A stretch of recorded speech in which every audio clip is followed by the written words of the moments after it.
Welcome to the Wakefield Doctrine, the theory of Clark, Scotts, and Rogers. Put this in gear. Video post. I'm going to put this up Thursday afternoon and tell the story of the Scotian doctorate and the Clark. So I went to a walk-in clinic at the beginning of this week, and after a long wait in the waiting room, we've all had that experience. I was shown to a secondary room, which is meant to get a person out of the waiting room to give hope to everybody else staying behind that things were moving along. So I sat in the secondary room for probably another 30 minutes, and that's part of life. I got taken to another examining room and told that the physician's assistant would be with me shortly. So I had hope, and 5 minutes later, sure enough, there was a knock on the door, and at the same time the door was opening, my mental eyebrow immediately went up, and I started smiling to myself, because in walked a Scot. Now I knew she was a Scot immediately, because I looked at her face and I saw her eyes, and as any good student of the doctrine will tell you, primary characteristic identifier of a Scotian personality type is found in the eyes, the gaze of a Scot, as we say, which is very, very distinctive, even to the point of a photograph. You can spot the Scots out of family photographs, for crying out loud. You don't even need to see them in person. So she walked in, and the fun began in my head. I'm a Clark, so that's where the fun always begins and usually ends, in my head. So I was about to say I was in full doctrine mode, but I think we all have come to accept the fact that it never stops with me anyway. So she comes in and goes right to it. So what's wrong? And now I'm thinking, okay, here's a post. There's a post coming here. No hello, no introduction. It's just straight to the point. As you would expect from a Scotian personality type. And when it came to fashion, because eventually, you look at the whole person. That's normal. That's polite. That's how we interact.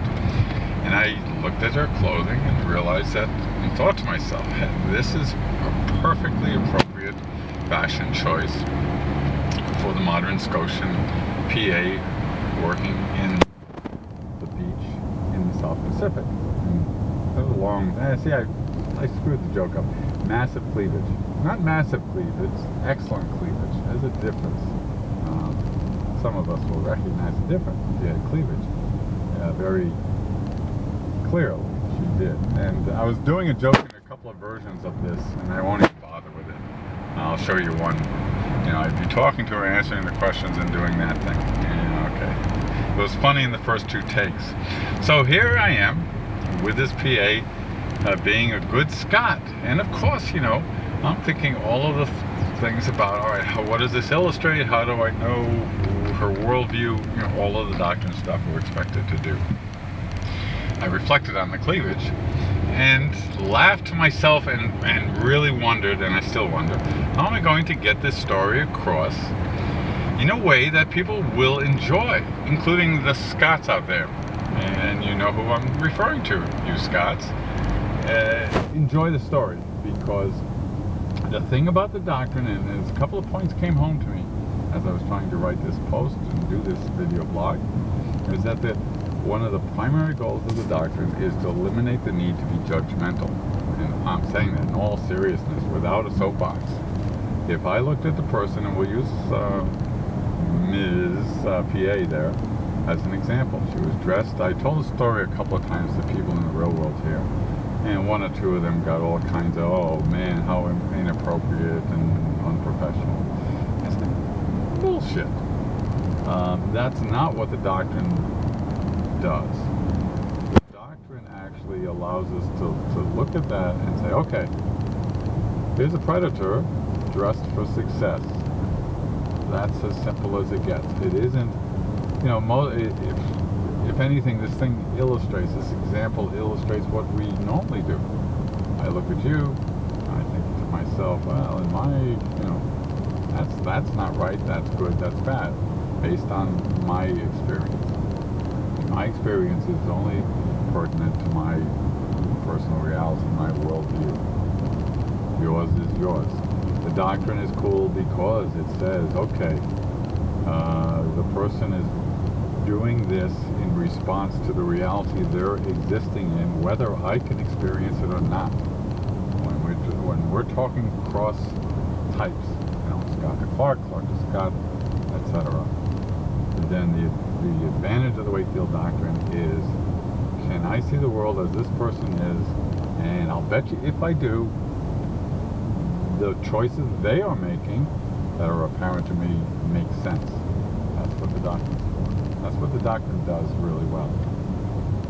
So, plus the fact I realized as she stood in front of me that when it came time to have her listen to my lungs, I wasn't going to have to worry about an ice cold stethoscope.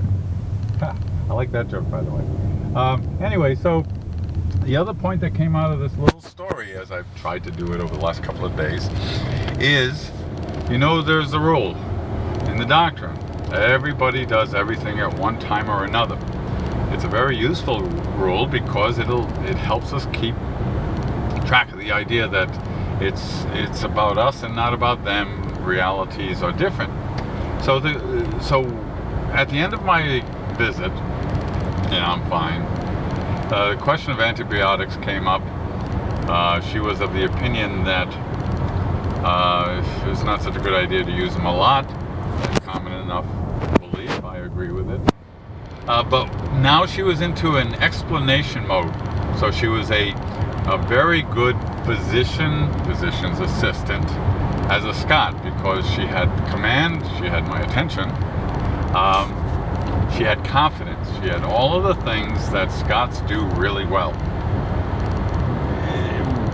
Part of the function, though, was now I put it into a tell me about this, explain this to me mode, which we often do. Everyone does everything one time or another, tells us that for a Scot, an explanation is a different thing than it is for a Clark and for a Roger. The language we use around the doctrine is that explanations and illustrations manifest differently in the world of the outsider, the predator, or the herd member. It's not just that they do it differently, it is a different thing for them. So we'll use the example. I said to her, so this thing about breeding superbugs, does that apply to individuals? If, for instance, I were to take the antibiotics, would I be running a risk of myself on a personal level? And without hesitation, Scotian characteristic, she said, yes. If you killed off all of the germs in your body, they'd be replaced by super germs. End of story. Done. That tells us two things. That Scots, the important thing it tells us is that for a Scot, explanation manifests as a form of getting a response from the other person. Prey, as we talked about in the world of predator.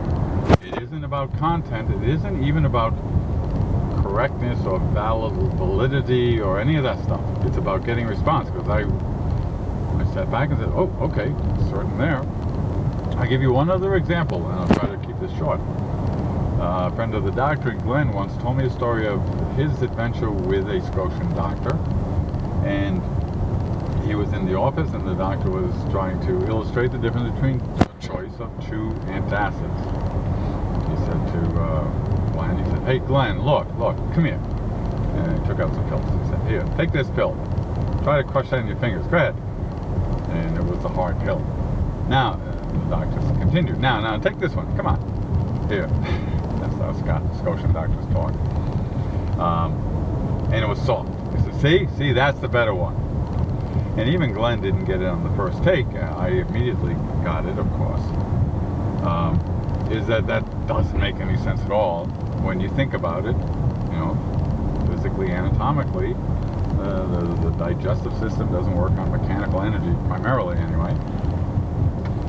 But it didn't matter. The Scotian doctor was making a simple, clear explanation to have the effect. All three of us, Clark, Scott, and Rogers, manifest explanation differently.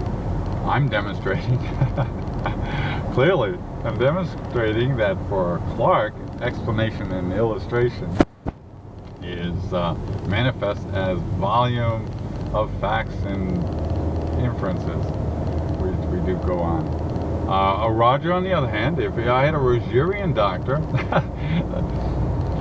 male Roger would have walked in with diplomas hanging off the pocket and maybe one of those cap and gown things on, because a Roger will go to what we call referential authority.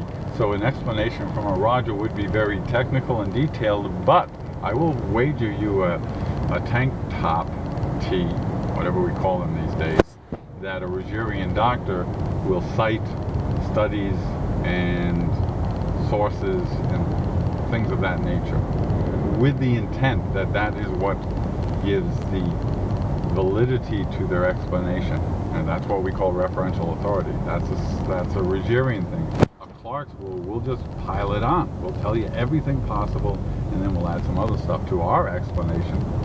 And a Scott simply will smile and say no, and done. So that's the story of the Scotian PA and the Clark. And I hope this was an enjoyable story. And I'm sure I'll have some questions and comments, so feel free to ask.